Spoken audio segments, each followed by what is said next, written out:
Assalamualaikum warahmatullahi wabarakatuh. Jumpa lagi bersama saya Adi di channel Unguli Sejarah.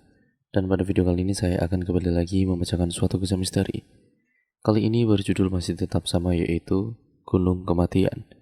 Cerita kali ini memasuki part yang kedua.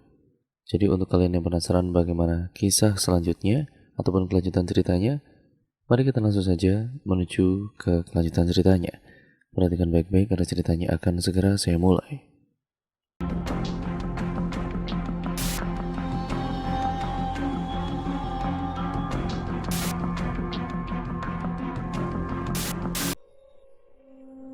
Di gunung menuju puncak. Pada saat Kak Rudi dan juga Kak Anissa melanjutkan perjalanan untuk mencari Kak Cikal dan berharap bertemu pendaki lain, ternyata harapan mereka pun akhirnya terkabul. Mereka bertemu dengan rombongan pendaki lain yang beranggotakan 5 orang. Mereka adalah Intan, Alia, Osama, Ihsan, dan Disti. Akhirnya, kami bisa menemukan pendaki lain yang masih ada di sekitaran sini. Emangnya ada apa ya? Kok tiba-tiba bicara begitu?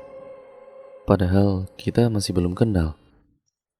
Oh iya, maaf sebelumnya. Perkenalkan, saya Anissa. Ini Hasan dan ini Rudi.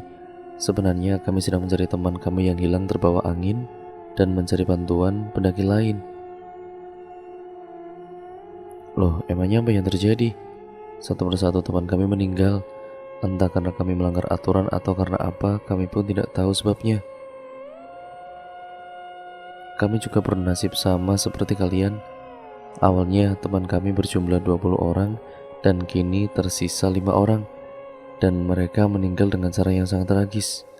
Bahkan ada yang tidak kami temukan mayatnya sampai sekarang. Terus, kenapa kalian di sini? Kenapa kalian enggak turun aja ke bawah? Kami sedang mencari keberadaan 2 teman kami yang sekarang masih belum ditemukan. Jika kami sudah menemukannya, ya kami akan turun ke bawah. Apakah kalian tidak takut jika salah satu dari kalian ada yang mati lagi?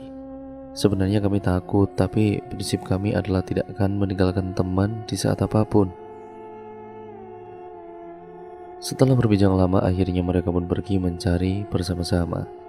Pada saat mereka sedang mencari keberadaan teman-temannya, tiba-tiba Disti tertembak oleh sebuah panah yang tidak ada seorang pun di sana yang melihat pelakunya.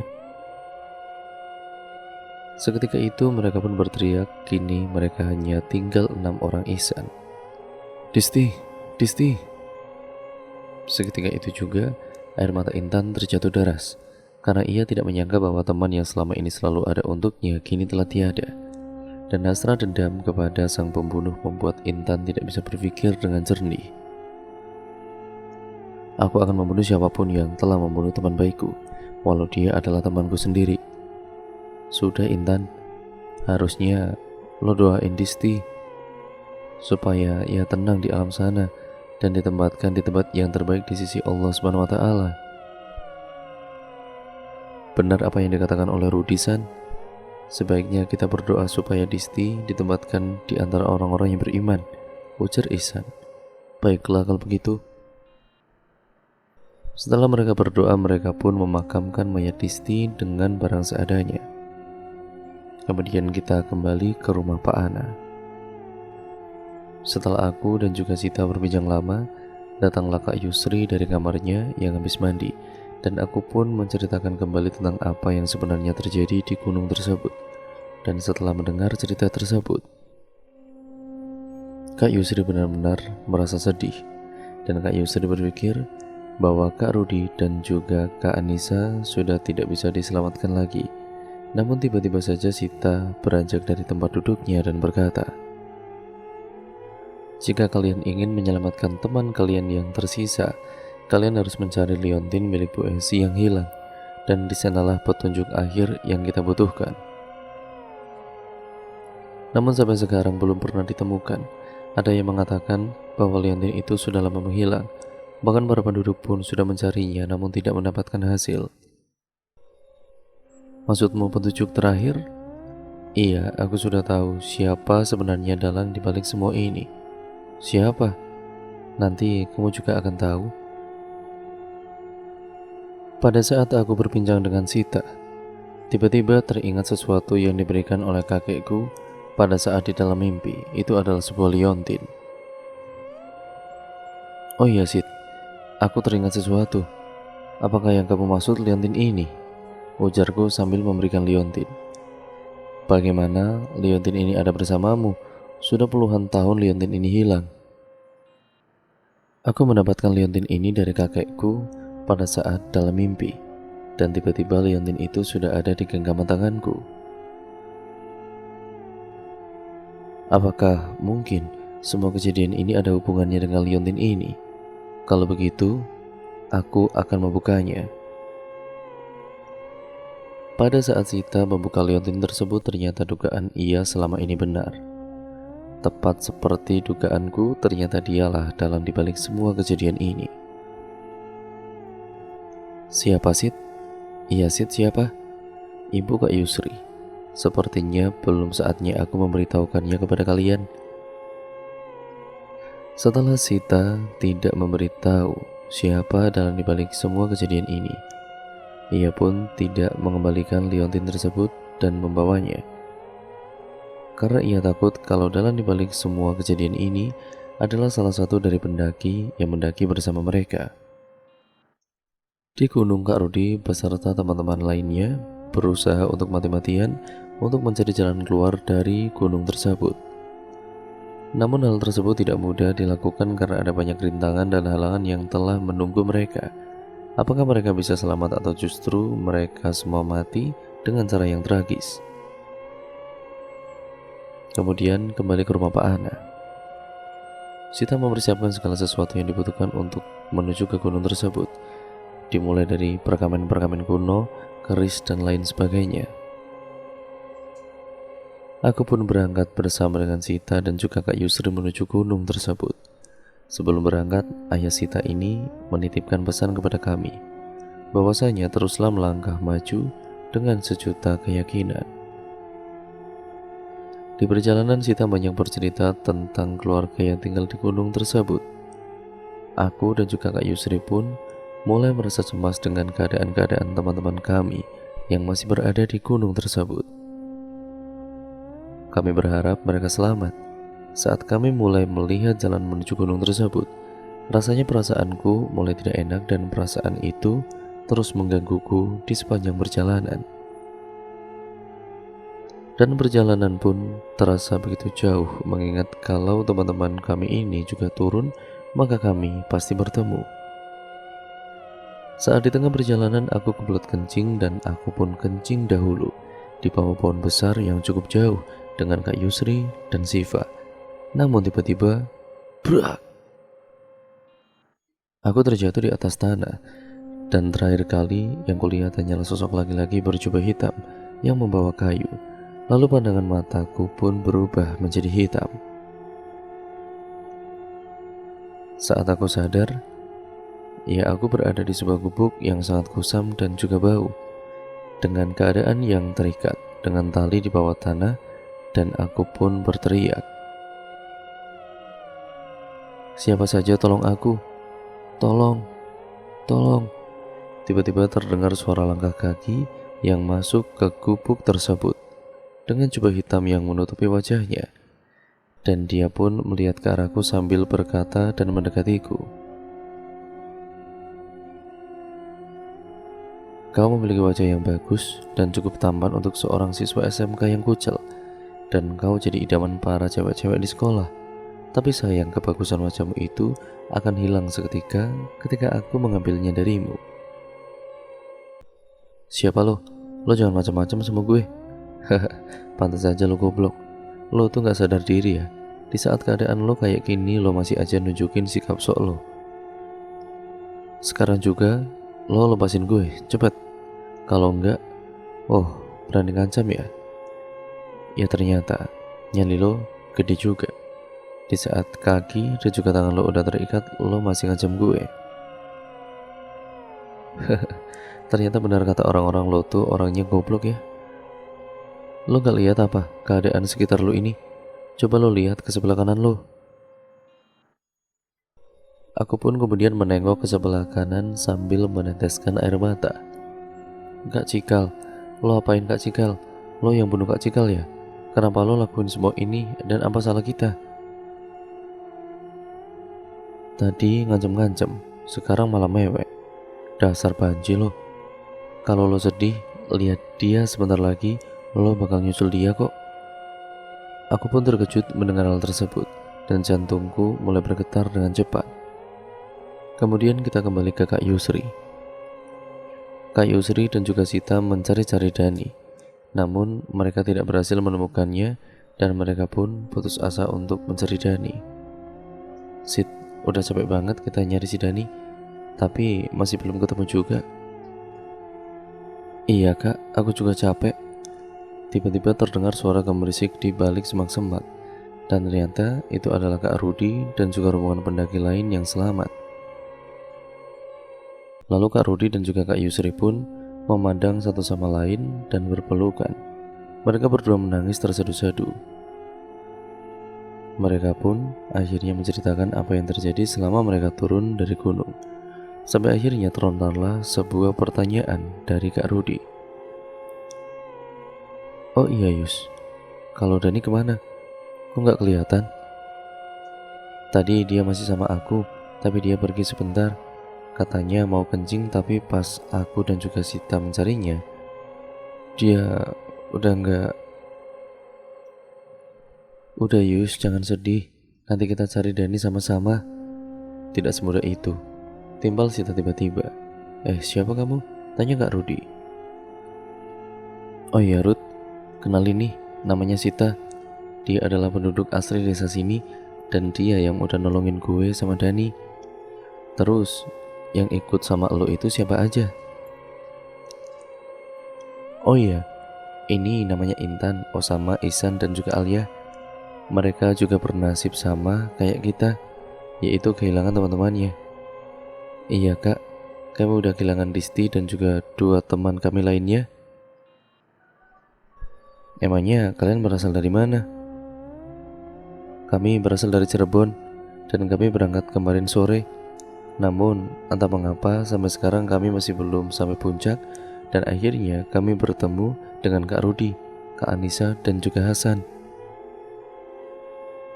Mungkin kalian ngelakuin hal yang dilarang di gunung ini kali, atau kalian tidak membaca tata tertib yang tertera di bawah. Sebenarnya kami tidak percaya dengan hal-hal seperti itu, makanya kami pun melanggar semua tata tertibnya, dimulai dari kencing sembarangan sampai berbicara sombral.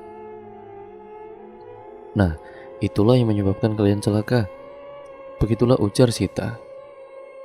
Nah, setelah mereka saling bercerita dan berintrospeksi diri, akhirnya mereka sadar bahwasanya setiap kejadian yang mereka alami berasal dari keteledoran mereka sendiri. Namun di setiap kejadian menakutkan yang mereka alami, mereka menemukan sebuah keanehan di setiap kejadian. Kejadian apakah yang mereka sebenarnya rasakan? Jantungku terus berdetak dengan cepat seraya keringat dari tubuhku keluar melihat laki-laki berjubah hitam tersebut membawa sebuah pisau yang mengkilat dan tajam. Dan dia sudah siap untuk menusukkan pisaunya itu kepadaku. Ketika dia semakin mendekatiku dengan pisau yang ia arahkan kepadaku, tiba-tiba ada seseorang yang dari luar yang melemparkan batu ke dalam gubuk tersebut. Sontak laki-laki misterius itu, ia cepat-cepat pergi keluar untuk memeriksa siapa sebenarnya yang mengganggu dirinya saat akan melakukan ritual persembahan. Dan perasaanku sedikit lega, karena laki-laki misterius tersebut keluar cukup lama. Aku pun melihat keadaan sekitarku dan aku melihat sebuah pisau yang berada di dekat Kak Cikal. Mungkin itu pisau yang digunakan untuk membunuh Kak Cikal. Aku pun kemudian menggerakkan badanku untuk mengambil pisau tersebut. Meskipun menggerakkan badanku sangat susah sekali karena kaki dan juga tanganku ini terikat. Setelah cukup lama, laki-laki misterius tersebut masih belum juga datang ke gubuk itu. Dan aku pun sudah dekat dengan pisau yang berada di dekat Kak Cikal. Aku pun mengambil pisau tersebut dan kemudian menggunakannya untuk memotong tali yang mengikat lenganku. Setelah tali yang mengikat tanganku terputus, Aku pun kemudian menggunakannya untuk memotong tali yang mengikat kakiku. Setelah semua ikatanku lepas, aku pun cepat-cepat keluar dari gubuk tersebut. Namun, aku melihat sebuah buku yang terletak di sebuah meja. Tanpa basa-basi, aku pun mengambil buku tersebut dan cepat-cepat keluar dari gubuk tersebut. Tiba-tiba, ada seseorang yang menutup mulutku dan kemudian menarikku ke balik semak-semak. Aku pun hampir berteriak. Namun orang yang menarikku ke balik semak-semak menyuruhku untuk diam. Dan ternyata orang yang menarikku ke semak-semak adalah Fauzan. "Udah, diam," ujarnya sambil terus membekam mulutku. Aku cuma bisa diam dan kaget. Ternyata Fauzan masih hidup. Kemudian Fauzan melepaskan bungkaman tangannya dari mulutku. Kemudian terlihat laki-laki misterius tersebut datang ke gubuk tersebut sambil membawa pisau. Dan ketika ia sampai di gubuk, ia berteriak sangat keras. "Wah, Dea, Dea, Dea, di mana kamu?" ujar laki-laki misterius itu sambil berteriak dengan nada yang tinggi. Tiba-tiba dari luar datang seseorang perempuan yang bagiku tidak asing. Dia adalah Dea, teman sekelasku. Sontaklah hal itu membuatku kaget dan membuatku sangat sedih. Ternyata orang yang dibalik pembunuhan teman-temanku adalah sahabatku sendiri. "Kenapa lo manggil gue? Lo barusan lihat orang lain masuk ke sini gak? Dani hilang." "Apa maksud lo? Dani hilang? Lo tuh bego ya? Bukannya jagain malah keluyuran." "Gue gak keluyuran. Gue ngecek keluar. Soalnya ada orang yang lempar batu ke dalam. Makanya gue cek keluar dulu." "Dasar lo, padahal Dani itu adalah yang paling penting dalam ritual ini. Setelah kita menunggu bertahun-tahun untuk mendapatkannya, lo biarin dia kabur." "Shh, udah-udah, daripada kita bertengkar, mendingan sekarang kita cari si Dani secepatnya." Mereka pun keluar dari pondok tersebut untuk mencari aku. Aku dan juga Fauzan masih ada di balik semak-semak menunggu mereka pergi. Setelah mereka pergi, aku dan juga Fauzan pun pergi menjauh dari gubuk tersebut. Setelah keadaan cukup aman, aku pun bertanya kepada Fauzan, "San, kenapa lo masih hidup? Bukannya lo hilang entah kemana?" "Sebenarnya gue gak hilang, gue cuma pergi aja." "Maksud lo?" Fauzan pun menceritakan semua kejadian yang ia alami. "Sebenarnya pas kita istirahat di pos 4, pas kalian masih tidur, gue pergi keluar dulu buat buang air kecil. Dan gue ngelihat seseorang yang memakai baju ataupun jubah hitam setindak kita. Tadinya gue mau teriak karena gue takut gue bakal dibunuh. Tapi gue bersembunyi di balik pohon dan orang berjubah hitam tersebut membaca mantra dan seketika terjadilah badai besar di sekitar tenda yang memporak-porandakan tendanya. Aku pun masih diam di balik pohon dan pada saat itu kalian semua keluar dari tenda dan gue ngelihat Faris dan juga Otoy pergi untuk buang air kecil. Dan gue masih berada di balik pohon tersebut karena gue takut kalau sampai dia ngelihat gue. Dan saat Otoy berteriak meminta tolong, gue ikutin kalian dari belakang. Dan gue ngelihat kalian nangis karena Faris sudah tewas dan juga Otoy gak ditemukan. Saat gue mau nyamperin kalian, tiba-tiba orang misterius yang memakai jubah hitam tersebut sudah berada di belakangku dengan sebilah pisau. Sontak aku pun kaget dan langsung lari meninggalkan kalian dan orang tersebut. Gue lari sekencang-kencangnya sampai akhirnya gue jatuh ke jurang dan gue pingsan. Untungnya jurang tersebut tidak terlalu dalam, jadi gue bisa keluar. Kemudian gue pun keluar dari jurang tersebut dan berjalan dengan susah payah.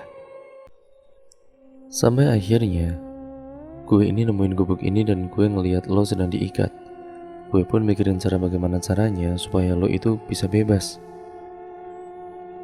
Akhirnya gue buat jejak kaki palsu yang mengarah ke tempat yang jauh. Kemudian gue ngelemparin batu ke dalam dan kemudian gue sembunyi di balik semak-semak. Pada saat gue mau nyelamatin lo, tiba-tiba dia datang dan gue pun cepat-cepat sembunyi lagi.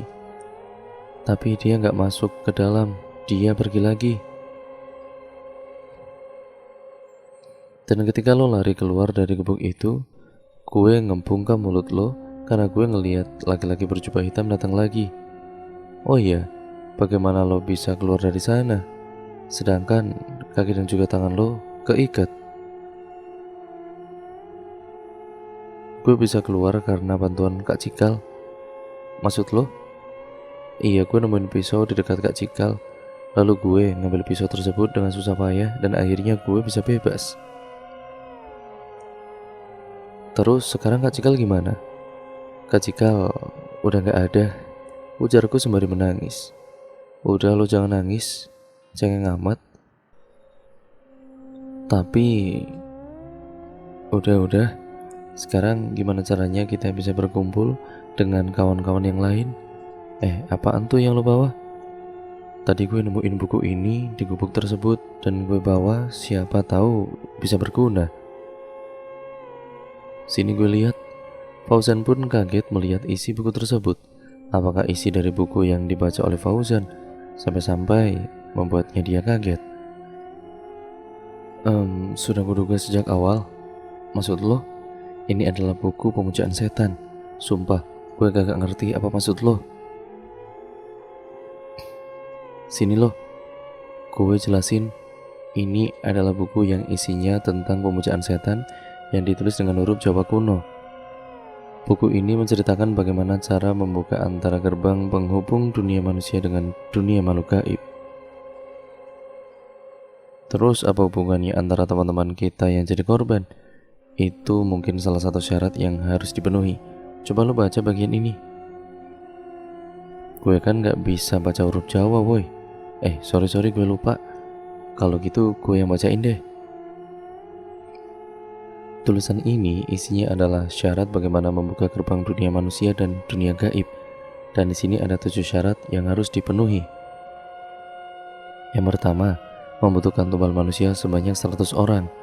Yang kedua, darah manusia dengan 4 golongan darah yang berbeda. Yang ketiga, buku kitab naga merah. Yang keempat, pusaka kalung zaman kuno. Yang kelima, 7 manusia dengan masing-masing keturunan ke-7 dari keluarga mereka. Yang keenam, anak manusia dengan kemampuan istimewa yang diberkati Tuhan. Yang ketujuh, jika keenam syarat tersebut sudah ada, maka syarat yang ketujuh ini merupakan syarat yang paling wajib ada. Kalau syarat ketujuh ini tidak dipenuhi, maka akan gagal membuka gerbang. Syarat yang terakhir adalah anak manusia yang dilahirkan dengan tanggal 111 yang mempunyai wangsit serta merupakan keturunan ke-10 dari keluarga kerajaan. Itu adalah syarat yang harus dipenuhi untuk membuka gerbang tersebut. Kalau gue terjemahin, maksud dari 7 syarat tersebut berarti gue adalah syarat terakhir mereka. Maksud lo? Iya. Gue lahir tanggal 1 Januari tahun 2001. Selain itu, keluarga gue adalah keturunan ningrat, dan gue adalah keturunan terakhir, yaitu keturunan ke-10. Lo jangan sembarangan dulu. Gue gak sembarangan, Zan. Nama asli gue sebenarnya adalah Dananjaya Atmaja. Kedua orang tua gue ngerubah nama gue menjadi Dani yang katanya buat kebaikan gue. Mungkin ini salah satunya kenapa kedua orang tua gue ngerubah nama gue menjadi Dani. Kalau lo merupakan syarat terakhir yang mereka butuhkan, apakah mereka sudah memenuhi semua syarat yang lainnya? Aku rasa belum. Terus, kalau misalkan mereka masih belum memenuhi 6 syarat tersebut, kenapa lo udah diculik sama mereka? Mungkin mereka ingin mendapatkan yang tersulit terlebih dahulu. Coba deh lo lihat ini, Dan. Di halaman terakhir buku ini terdapat foto-foto kita. Ada beberapa yang diberi coretan berwarna merah di wajahnya. Mana? Oh iya bener, ternyata kita sudah diikuti dari awal dan yang dicoret dengan tinta merah itu adalah Kak Cikal, Kak Cindy, Faris, Dimas, Otoy, dan juga lo Fauzan. Mungkin mereka kira gue udah mati pas di jurang. Tunggu dulu, apakah mereka sudah menyelesaikan 6 syarat yang lainnya sebelum menculikmu? Aku rasa berdasarkan rentetan peristiwa yang kita alami, pertama mereka berhasil menumbalkan 100 orang termasuk darah manusia dengan golongan yang berbeda. Karena aku yakin sudah banyak sekali pendaki yang menjadi korban. Kemudian kitab Naga Merah yang merupakan kitab yang isinya tentang bagaimana setan itu ada dan datang ke dunia. Aku rasa mereka sudah mendapatkannya juga. Akan tetapi kitab Naga Merah yang sekarang berada di tangan kita, itu berarti mereka masih belum dapat syarat yang kedua. Selanjutnya tentang pusaka kalung zaman kuno. Aku rasa pusaka kalung zaman kuno itu adalah liontin yang aku miliki yang dibawa oleh Sita. Jadi, jika mereka mendapatkan Sita, mereka juga mendapatkan pusaka kalung zaman kuno. Kemudian 7 manusia dengan keturunan ke-7 dari keluarga mereka. Aku rasa 7 manusia itu adalah salah satunya adalah Kak Cikal, Kak Cindy, Faris, Dimas, dan Otoy. Lalu manusia dengan keistimewaan yang diberikan oleh Tuhan. Tunggu dulu deh, manusia dengan keistimewaan yang diberikan oleh Tuhan, jangan-jangan apa? San, kita harus cepat-cepat ketemu dengan teman-teman kita. Mereka semua dalam bahaya termasuk kita. Apa maksudnya? Siapa itu Sita? Udah jangan banyak tanya, cepetan. Aku sama Fauzan pun mencari keberadaan teman-temanku, tapi pencarian itu belum membuahkan hasil.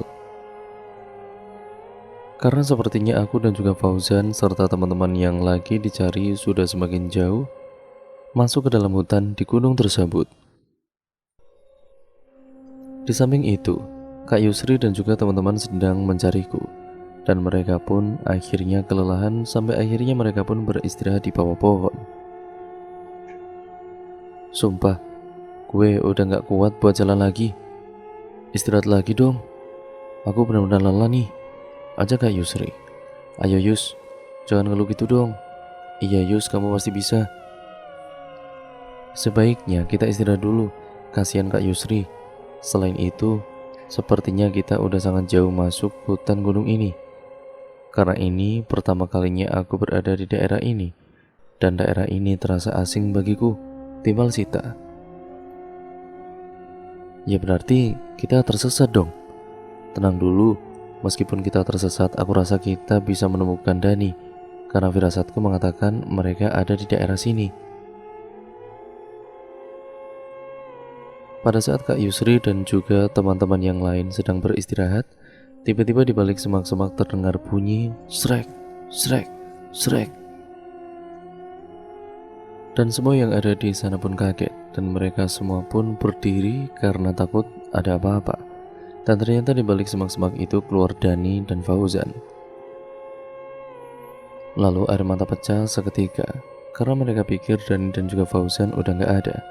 Tetapi mereka akhirnya kembali. Saat mereka sibuk dengan pertemuan mereka, tiba-tiba terdengar suara tawa yang menakutkan. Dan ternyata itu adalah laki-laki misterius yang ada di gubuk dengan memakai jubah dan topeng, yang ditemani oleh 2 orang perempuan, yang satu bernama Dea dan yang satu lagi mukanya tertutup oleh topeng. Hahaha, akhirnya aku menemukan kalian. Lo gak akan bisa ngebangkitin iblis kesayangan lo, karena semua syaratnya lo masih belum penuhin. Dan apa maksudnya? Tanya Kak Yusri. Nanti aku ceritakan Kak. Dan mundur Dan, ini gak aman banget. Sebaiknya kita lari dulu dari sini, ujar Sita. Ide yang bagus. Dalam hitungan ketiga, lari semuanya. 1, 2, Tiba-tiba kami semua terjatuh pingsan dan pandangan pun menjadi gelap. Saat aku sadar, tiba-tiba kami berada di sebuah padang rumput yang luas, dan di sana terdapat 7 batu yang seperti tempat tidur. Saat aku sadar, kaki dan juga tanganku terikat serta kepalaku pusing, dan teman-teman yang lain juga dalam keadaan kaki dan tangan terikat. Satu persatu teman-temanku mulai sadar. "Aduh, kok sakit banget kepalaku," ujar Kak Yusri. "Iya nih Yus, kepala aku juga pusing," timbal Kak Anissa. "Kenapa kita diikat begini?" "Iya nih, kenapa kita diikat begini ya?" "Oh iya, Fauzan, Hasan dan juga Intan kemana?" ujar Dani. Tiba-tiba terdengar suara Fauzan, Intan, dan Hasan. "Kita di sini.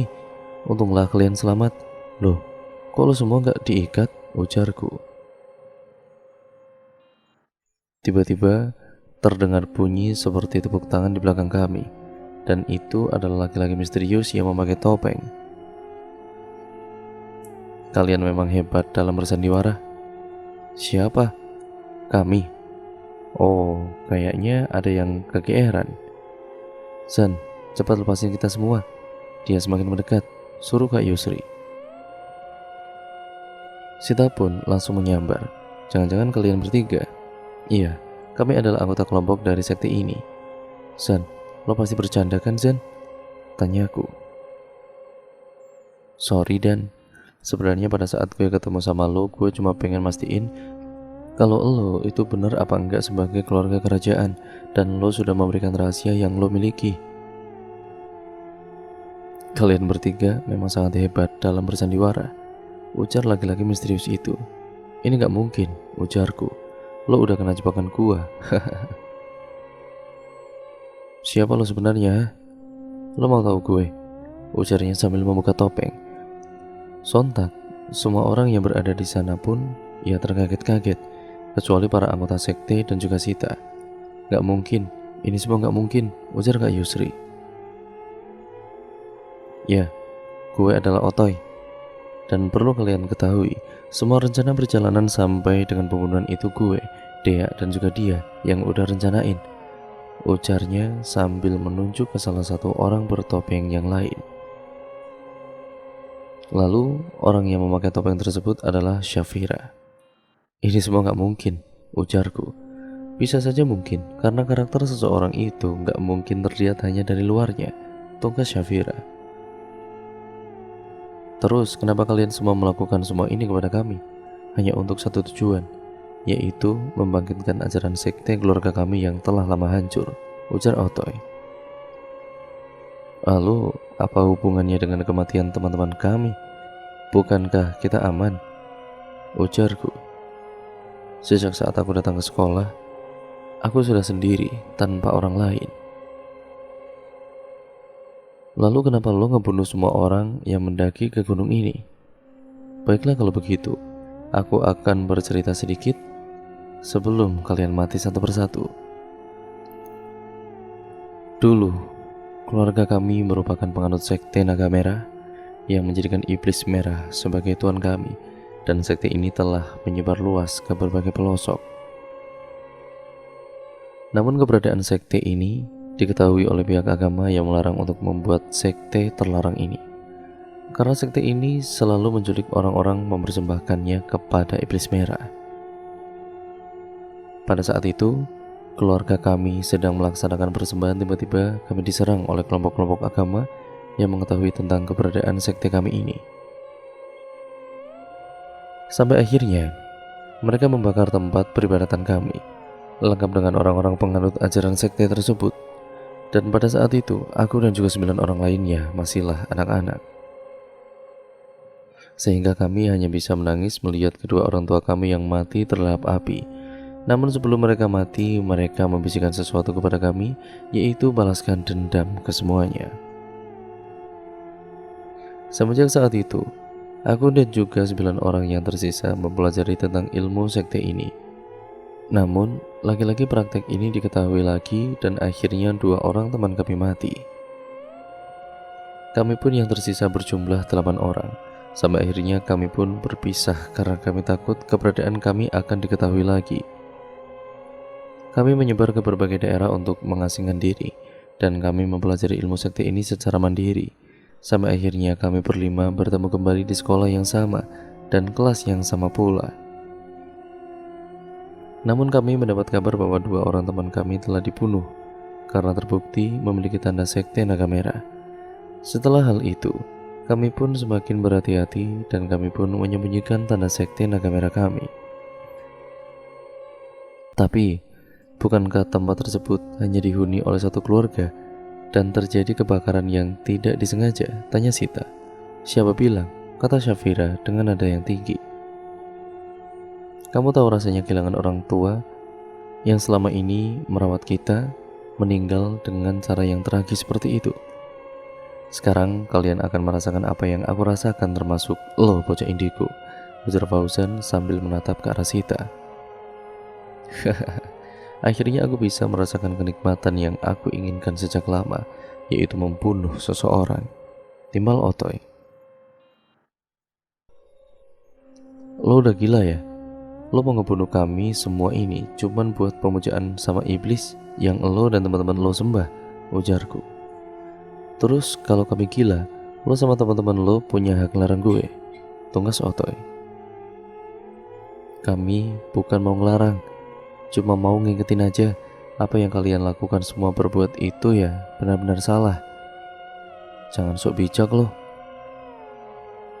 Maklumlah namanya juga orang yang mau mati, pasti kata-katanya kan berubah. Yang awal-awalnya ngebentak, pas mau mati malah jadi bijak. Ibu Syafira.